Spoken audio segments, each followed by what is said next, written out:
కి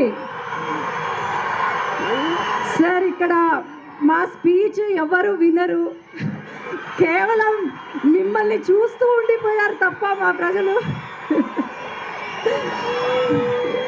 ఒక్క నిమిషం సార్, మీ ఫ్యాన్స్ ఎంత పాపులర్ అంటే ఇక్కడ మేడం వాళ్ళ అభిమానులుగా దేశభక్తులు, మీరు మాట్లాడండి.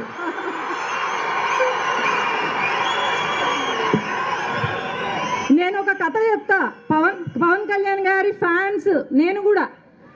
ఏంటంటే మీ ఫ్యాన్స్ నన్ను ఫస్ట్ ఇయర్ MBBS చదివేటప్పుడు హీరో ఎవరు అని అడిగారు. నేను గొప్పగా పవన్ కళ్యాణ్ గారు అని చెప్పాను. అనగానే ఒక 100 మంది నా చుట్టూ ముట్టేశారు. అప్పటి నుంచి సంవత్సరం వరకు నేను రైతులు అనే వాళ్ళు ఇక్కడ చాలా కష్టపడి పైకి వచ్చేవాళ్ళు. మిగతా వాళ్ళ మాదిరి వ్యవసాయము కాకుండా వేరే ఏదైనా మార్గం ఎన్నుకునే రైతులైతే మా వాళ్ళు కాదు. కేవలం అగ్రికల్చర్ పైనే డిపెండ్ అయి ఉన్నారు. అలాంటి రైతులను ఆదుకుంటున్నారు అంటే అది కేవలం మన రాష్ట్ర ముఖ్యమంత్రి నారా చంద్రబాబు నాయుడు గారు, అలాగే మన ఉప ముఖ్యమంత్రి పవన్ కళ్యాణ్ గారు తప్ప ఇంకెవరూ లేదు. ఈరోజు నేను సెంట్రల్లో కూడా నేను ఎక్కువ తలుచుకోలేదు సార్. మీకు కొన్ని విషయాలు చెప్పాలనుకుంటున్నా.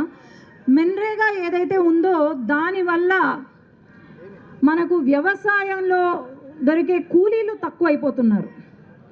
కాబట్టి నేను కలెక్టర్ గారు ఒక ప్రపోజల్, నేను మెన్రేగా ద్వారా కూలీలు తక్కువ అయిపోతున్నారు మన అగ్రికల్చర్కి. కాబట్టి మెన్రేగాను ఇంటర్లింక్ చేయండి ప్రపోజల్ ఉంది.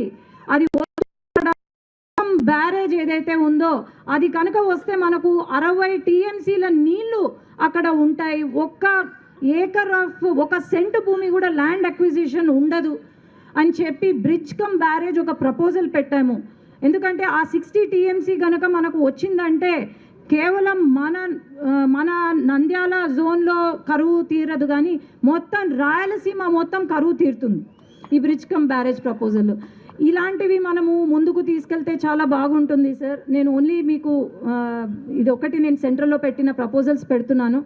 అట్లాగే మనం గమనిస్తే 5 సంవత్సరాలు ఎట్లా ఉందో, మన పైన కేసులు ఎలా పెట్టారో, లేకపోతే మనల్ని ఎంతగా బాధించారో అందరికీ తెలుసు. ఇప్పుడు మన టైం